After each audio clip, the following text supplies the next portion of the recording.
let's say you're an IMG from Pakistan or an IMG from the Caribbean. You guys have to take in the right order, of course, except you graduated.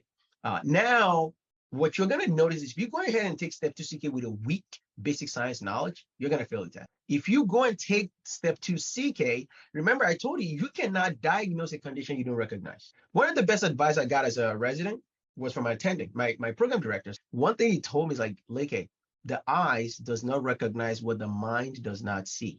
I'm going to say that again.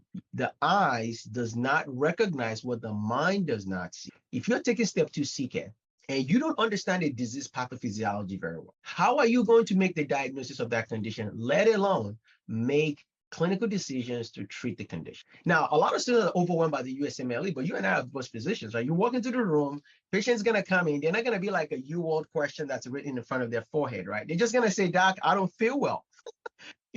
Grandma's going to be like, she's not been eating. So although the exam is structured in such a way that it's a clinical vignette where they give you all the data, you still have to know how to interpret the data, right? If the bicarb is low and the pH is high, you should understand that's a metabolic acidosis, right? So the challenge is if you still don't understand, basic acid-based knowledge of how to interpret blood gases, how are you going to know a patient that came in diabetic ketoacidosis with a blood sugar of 500 with high ketones, beta hydroxybutyrate? They are giving you all the data in front of you, but here's the problem. Your eyes cannot recognize what your mind does not know or see because you lack basic knowledge, which is going to affect your performance in the test.